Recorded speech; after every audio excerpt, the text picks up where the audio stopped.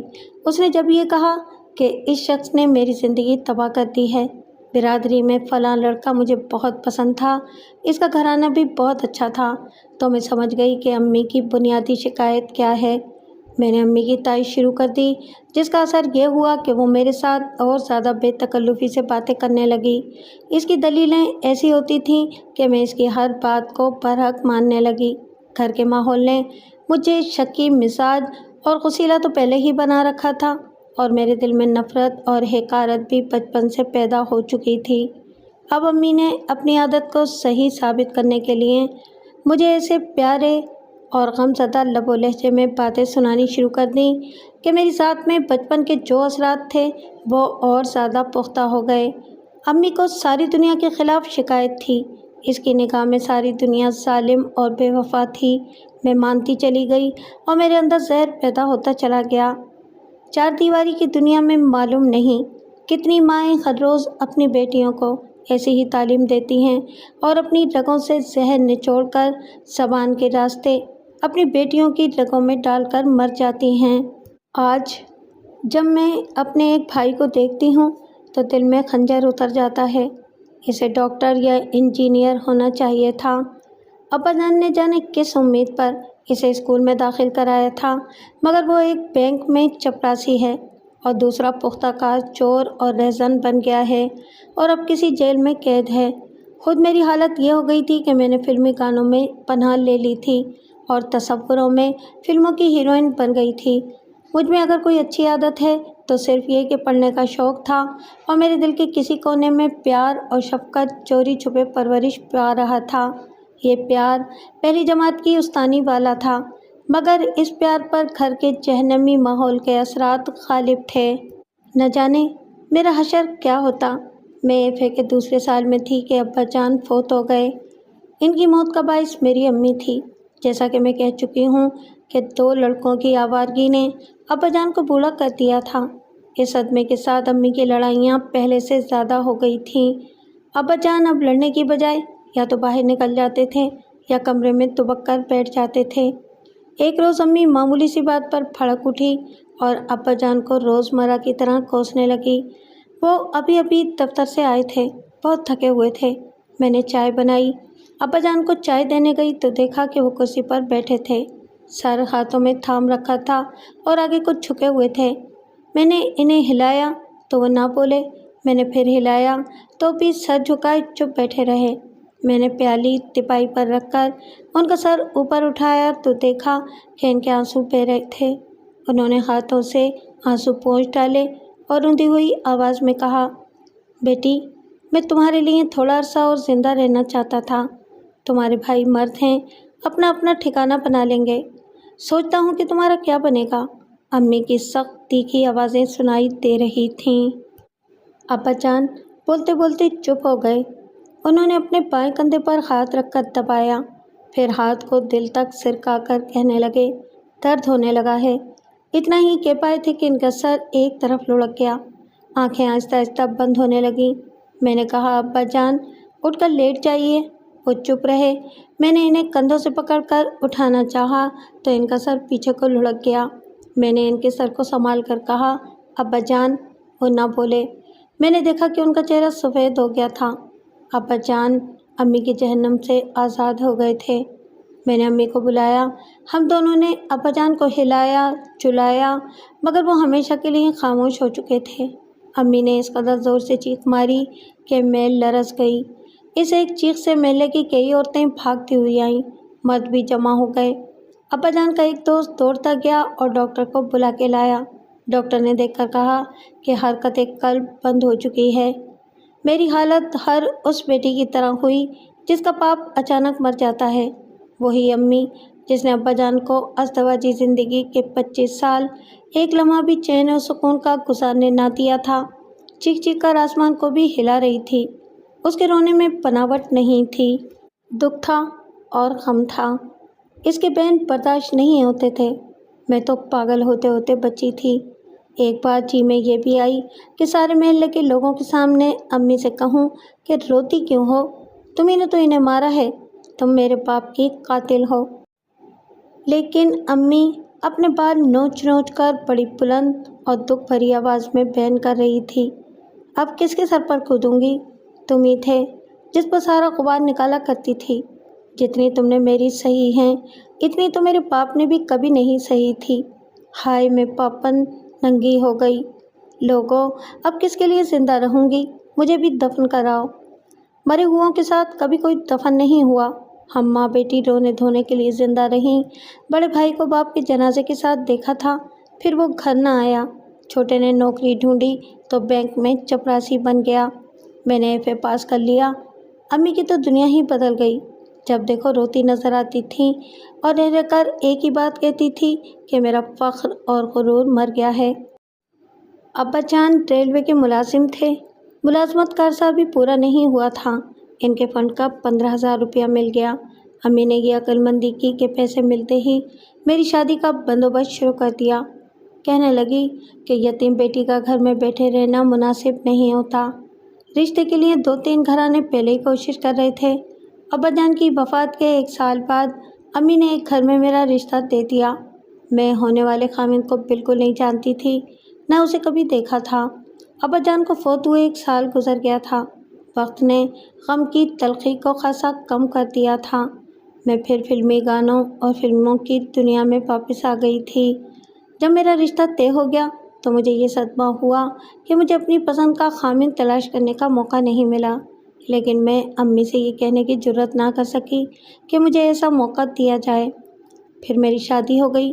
خاوند کو دیکھتے ہی میرے تصورات ذہن میں ہی کچلے گئے، اور جب اس نے باتیں شروع کی تو ان میں ذرہ بھر بھی رومانیت یا فلمی مکالموں والی اس لذت نہیں تھی۔ مجھے آج یاد آتا ہے کہ اس کی باتیں ان حقائق سے متعلق تھیں جن کا سامنا میاں بیوی کو ازدواجی زندگی میں ہوتا ہے۔ اس وقت مجھے یہ باتیں بہت ہی بری لگیں۔ اس کا نتیجہ یہ ہوا کہ میرے دل میں بچپن سے نفرت کا جو جذبہ پرورش پا رہا تھا وہ بیدار ہو گیا، اور میں نے دل ہی دل میں اس خاوند کو دھتکار دیا۔ جو دن گزرتے جا رہے تھے میں اپنی امی کی طرح کی عورت بنتی جا رہی تھی۔ مجھے ساس بھی اچھی نہیں لگتی تھی اور نندیں بھی، اور سسرال کی ہر چیز مجھے ناپسند تھی۔ میں جب امی کے پاس آتی تو شکایتوں کا دفتر ساتھ لاتی تھی۔ امی نے مجھے کبھی بھی نہیں کہا تھا کہ بیٹی اب وہی تمہارا گھر ہے، دل لگانے کی کوشش کرو، بلکہ امی مجھے الٹے سبق پڑھاتی تھی۔ وہ مجھے اپنی مثالیں دے کر ذہن نشین کراتی تھی کہ میری طرح جب تک ان لوگوں کے سر پر نہ کودو گی تو وہ تمہارا جینا حرام کیے رکھیں گے۔ چنانچہ میرے دل سے خاوند کی عزت بھی نکل گئی۔ ازدواجی زندگی کا 6واں مہینہ تھا کہ میرے خاوند کی تبدیلی ایک اور شہر میں ہو گئی۔ اس نے وہاں جاتے ہی کرائے کا مکان لے لیا اور ایک روز آ کر مجھے ساتھ لے گیا۔ اس میں کوئی نقص نہیں تھا سوائے اس کے کہ میرے ذہن میں جو فلمی ہیرو چھایا ہوا تھا وہ اس سے بہت مختلف تھا، اور دوسرے یہ کہ وہ خاموش طبع انسان تھا۔